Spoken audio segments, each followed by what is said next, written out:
since some people have asked me what kind of books I'm actually reading, I thought I'm gonna record a short video, a small post about that, and share my book tips. So first of all, I need to emphasize that I don't really read books. I listen to them on Audible and whatsoever, because I found out that books have no pictures. That's a joke.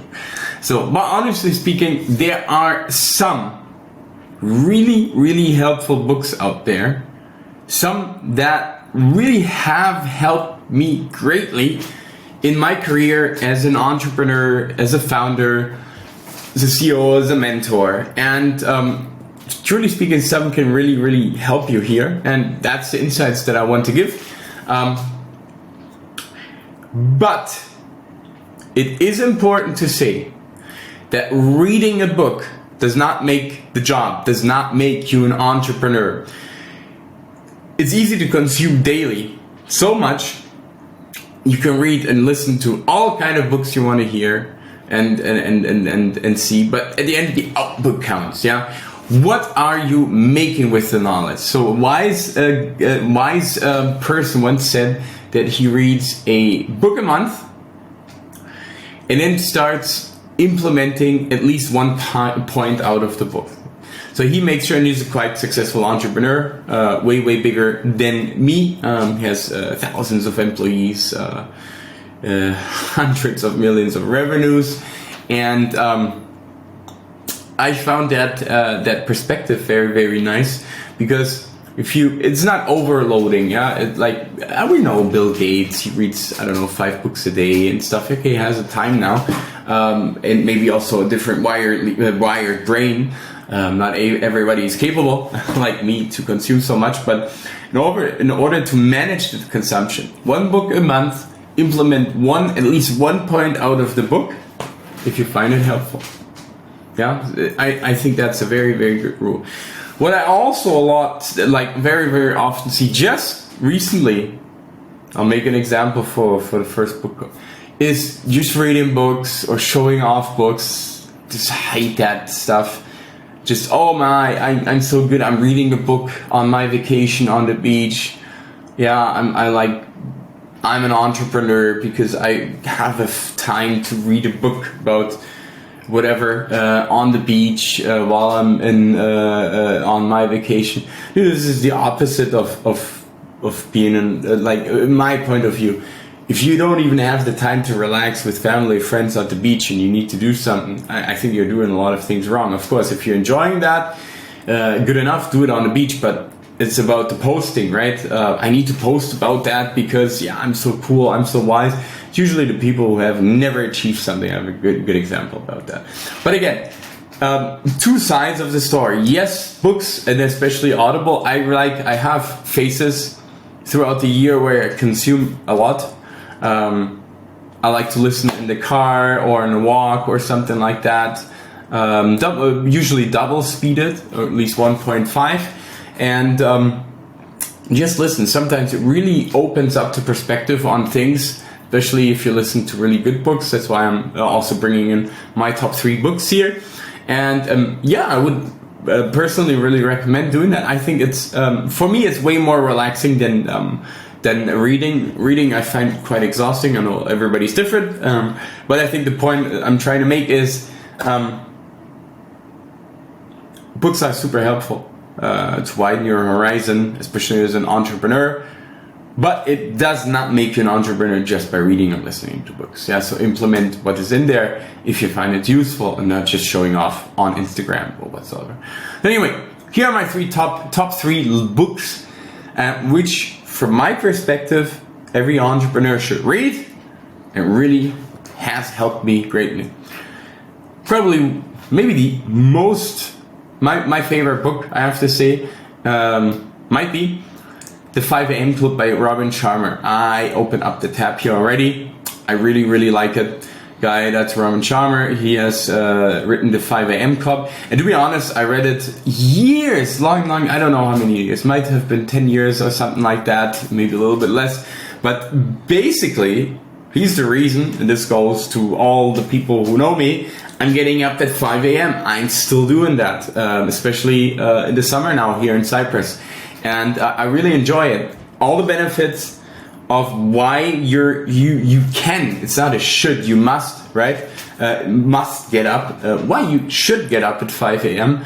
are displayed in this book. I think the most important point is what it's going to take to build a habit that leads to consistency. Because I often say, create habits, create routines.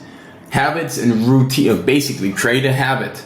A habit creates a routine, and routine creates consistency, and consistency leads to success. It's all wired back to the formula, because, and that the main point of this book is, it takes you 60 days to implement a habit that it becomes a routine and leads to consistency. The first 20 days are basically the motivational stage, yeah. So you're hyped, you want to try something new, you're motivated, it's easy, you get up at 5, I don't know, yeah, so no problem. The second 20 days, they're a little bit crucial, you know. The motivation lacks. Motivation always lacks. Doesn't matter what you start, yeah. If you're and that's where a lot of people already, you know, cripple, so to say, so fail. But if you're pushing through the second 20 days, you're starting to create a habit, yeah. If you're managing to pull through. The third 20 days, they are basically there to implement the habit as a routine. So once you are through that 60 days, you have created a routine. That's scientifically speaking. Now, my studies, just basically phrasing what it's in the book, but from my experience, it's right. Negative example from my side, I tried meditation a couple of times. Did not manage to do it. Probably was stuck in the second 20 days.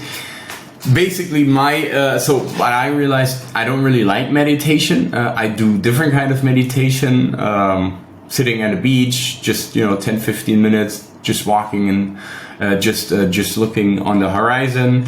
I go to the gym every morning. So, for example, my 5 a.m. routine is basically get up, walk my dogs, run with my dogs on the beach, since we're living directly on the beach, then go straight to the gym, yeah, and do my stuff that is important to me, and then afterwards have a breakfast with the family, and then basically start the day off with whatever is planned, maybe some podcasts, maybe some videos, maybe some speeches, maybe definitely some replying to clients and all that jazz. So this is my kind of meditation in the morning. Then the funny example is, I just recently saw it from one of the, let's say, my network from my hometown, and he was showing off that he read that book on the vacation, which I highly doubt, and he started a 7-day challenge on getting up at 5 a.m.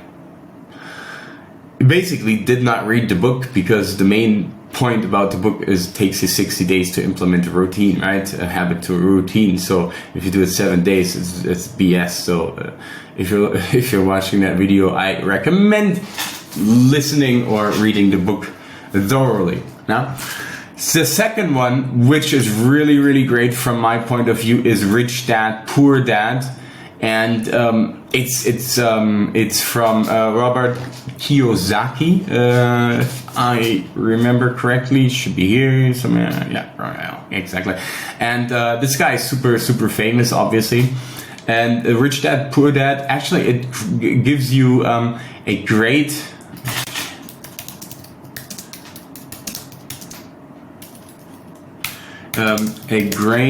matrix. Can I call it like that? Yes, I love that. The quadrants, that was it. I want to see that. And actually what I really like is this, because it's super, super correct. I should have done that before, but let's do it. The cash flow quadrant. Yeah, this is what I wanted. So basically, you have the employer on the left-hand side here, top corner, yeah. When you're employed, you're moving to the next stage as a self-employed.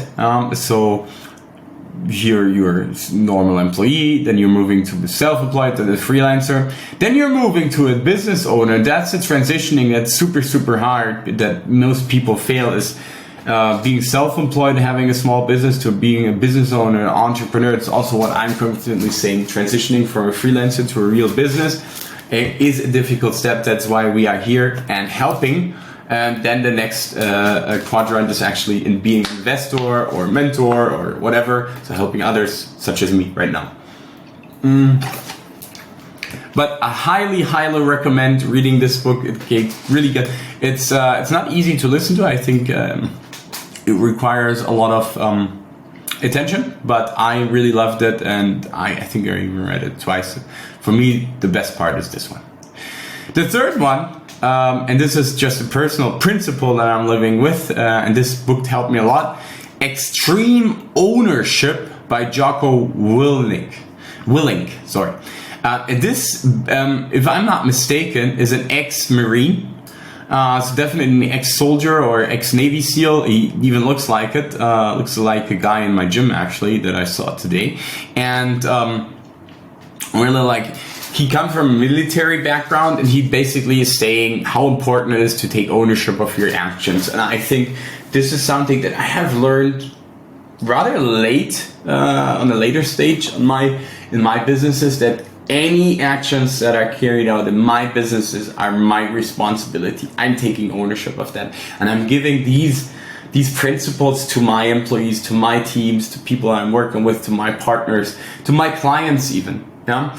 And it makes a lot of easier, because you're not doing this, this hasn't been my fault, it was his or her fault. This doesn't matter. It's about really taking ownership of your actions. So it really increases productivity, efficiency, effectiveness of the teams, of the whole organization. I really love that principle. It goes even in private life, if you're with regards to your family. One of the best books I read. A really tough guy, really admirable. Highly recommended getting that book. So again, my top 3 that I had without researching in my book list or whatsoever in Audible. I just went there. Basically, I can also just check Audible shortly, but that's something that I really liked. And shortly check library, audiobooks. A lot of Elon Musk I have here as well. Build to Sell was also a very good book when you are aiming to sell your company. Helped me a lot down the road, selling my previous company group. The Art of Selling Your Business is same. One of my, I think it's a German book, so Das Café am Rande der Welt. There's 3 books as well. This is, privately speaking, one of my favorite books. I really love that book. Actually, so many others. And of course, the one that you need to read is, now we're going into the joking part, is The Creation of Windparks. That is one of the best sellers on any book platform, in Amazon and everyone. You can find it here. It's written by a guy called Patrick McGibney. He's probably one of the most experienced experts when it comes to wind parks all over the world. You can buy it for $16.99. This is just a joke. This is me. But what actually happened is, one of my professors, who's still a good friend of mine when I studied, so cheers to you, Uwe, just decided that because that homework was so good, that he created a book, and he is selling it literally on every platform, and I don't get a single cent. So my next move will be writing a book about IT consulting, scaling, and I hope that will work better. But the last one is a joke, but I did want to give you some insights. Really hope that you enjoyed the video, and let me know which books you recommend for IT-lers, for freelancers, for entrepreneurs. Let's start a conversation here. Really happy to add that in my community as well. So then, happy reading. Talk to you later.